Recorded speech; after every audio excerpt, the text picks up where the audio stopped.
the various African countries and Japanese companies presented their products, technologies, and services.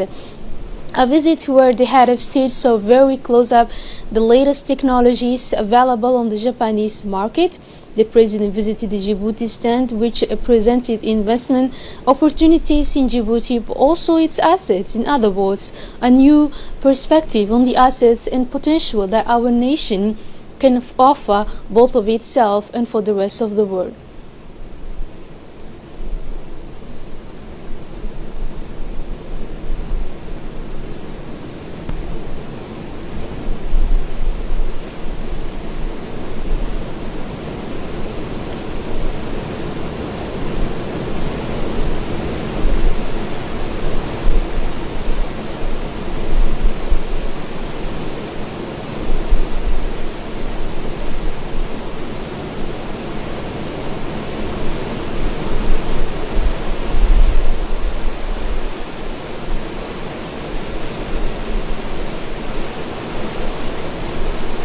Also in Yokohama, a fair took place where 156 Japanese exhibitors from 27 prefectures, including 142 companies, took part. African countries presented their products, technologies, and services to African guests visiting Japan for TCAT 7, including heads of state, government officials, and business leaders.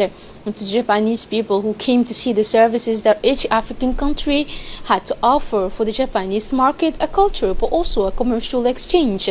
This trade fair was organized by the Japanese Foreign Trade Organization, which is also organized the Japan-Africa Business Forum. Both events aim to provide visitors with a variety of business opportunities and present the latest trends in the area concerned.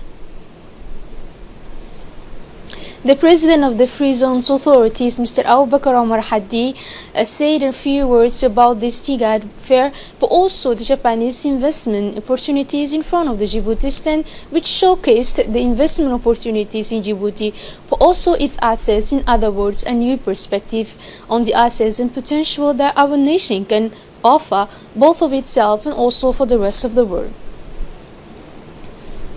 As part of the preparation for the Third World Forum for Balanced and Inclusive Education to be held in Djibouti from 27 to 29 January 2020, a large delegation led by the President of the Education Relief Foundation, Sheikh Mansour bin Musallam, is staying in Djibouti for a 2-day working visit.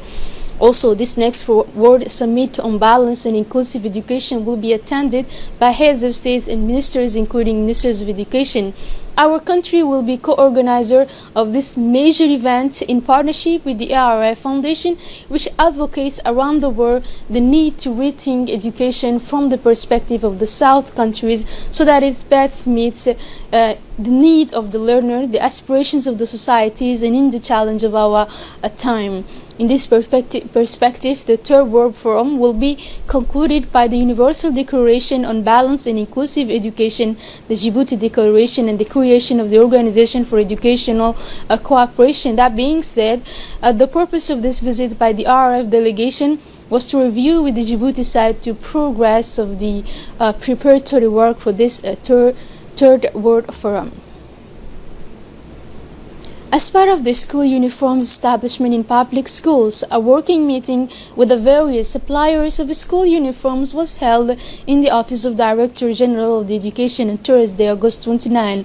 The Chief Electoral Officer, Mr. Abdullah Jirir, thanked the suppliers for the offer they kindly submitted to MENFOB and for their unfailing commitments within the deadline for the arrival of the uniform. Speaking in turn, the suppliers announced the arrival and availability of the primary and middle schools outfits. They stated that they are committed to contribute to the attractiveness, influence, and enhancement of school uniforms through the use of MENFOB logo.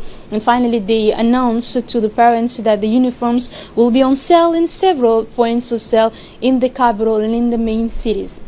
A signing of a three-party memorandum of understanding for agro-pastoral demonstration perimeters was held in Damer Jok, organized by FAO in collaboration with the Ministry of Agriculture, and it aimed to set up the 10 agro-pastoral demonstration perimeters in 2 regions. The objectives of this mission are to explain to the agro-pastoralists the content of the three-party memorandum of understanding between the MAB, RH, the FAO, with the participation of local authorities. This seminar was chaired by the sub-prefect of Damerjog, Abdishakir Noor, the FAO project coordinator, and Dr. Fallu, and the director of the agriculture and forestry, Mr. Mukhtar Mohamed Wabere, and as the agro-pastoralist of the Damerjog locality. In order to promote the activities of the Community Development Centers, the Community Development Center Directorate organized this week an open day on the esplanade of the various CDCs in Djibouti, organized under the aegis of the State Secretariat for Youth and Sports. This event was an opportunity for young people who once again responded massively to the call to discover, in a fraternal and friendly spirit, multiple sporting activities such as ping pong, chess, and other board games. This open house was also an opportunity for CDC managers to identify young talent, just new members. And at the end of this beautiful and very successful day, the children expressed their joy in being very pleasantly welcomed and assisted by the directors, the animators, and the many volunteers. The 9th day of the African Games in Rabat was busy and decisive for Djibouti, as all these athletes were involved in qualifying events for the finals. In 1500 meters men, Djibouti star Ayaan Suleiman and experienced Bashir qualified for the final, which is scheduled for Friday, August 30, 2019. The podiums of the 1500 meters final would naturally be played between the countries of the Horn of Africa, and precisely between Djibouti, Ethiopia, Somalia, Eritrea, and Kenya. As for Djibouti girls, the young Khadra Dembele qualified for the women's 1500 meters by joining the rising arrow of Djibouti athletes. Zohra Ali qualified also for 800 meters for women, and these two Djiboutians will run their respective finals today and Friday. Also, Ibrahim Hassan Bouh, who is engaged in the 5,000 meters men, will run this final. And finally, the three-time champion of the Djibouti Half Maritime 2012, 2013, and 2014 edition, Atales Momin Gelle, will run the half marathon. The Director of Sports and Head of the Delegation, Mr. Abshir Ali Hassan, and Mrs. Ferdousa, Vice President of the ANOCA, officially visited the Games Village to congratulate Djibouti's athletes on their performance and to encourage them for their finals. The mobile team of the Obok Medical Center traveled on 28 August to several remote areas in the Obok region to provide care to the population. With on board and as head of the mission, Dr. Ibrahim Dimbio, the Chief Medical Officer in the health region, the team started early in the morning with the locality of Geri. They then visited several other localities. Medical care was focused on consulting adults, children, and pregnant women who receive medication advice from the Chief Medical Officer, Dr. Dempio. It is worth noting the presence of the state registered nurses, Mr. Musa Ali, and the nutritionist, Mr. Darsa, in the team who vaccinated and screened children for malnutrition, respectively. In the context of the fight against the illicit trafficking of contraband goods, the PK-51 Customs Brigade, in close collaboration with the PK-51 Gendarmerie Brigade, intercepted a bus from Ali Sabih carrying large cat contraband goods. Were seized. In this case, cat commodities that the smugglers wanted to bring in large quantities to the capital. Also, the Customs Brigade of PK-51 has put on hand a contraband product composed of cigarette boxes and as well many other goods. We received with great sadness and sorrow the news of the death of Fatima Alimoe, who passed away this morning. The 52-year-old left 6 children and worked for a long time at the communication office in the district. The management of the Office of Communication and the entire staff addressed their sincere condolences to the family and relatives of the deceased, asking God to welcome her in His eternal paradise. In world news, Ivan Marquez, a former number 2 of the Colombian armed group, went into hiding a year ago and announced in a video on Thursday, 29 August, that he was taking up arms again alongside other rebel leaders. The leader denounced the peace agreement in Colombia. In response, President Ivan Duque, who tried to change the peace agreement, which he said was too lax toward the former guerrillas, announced an offensive. And Ivan had been the head of the first delegation to the peace negotiations in Cuba from September 2012 to summer 2016 with the government of the Juan Manuel Santos president 2010-2018. After the signing of the peace agreement, the FARC had transferred itself into a political party which hundreds of rebels gradually placing themselves on the margins of the process to end half a century of armed conflicts.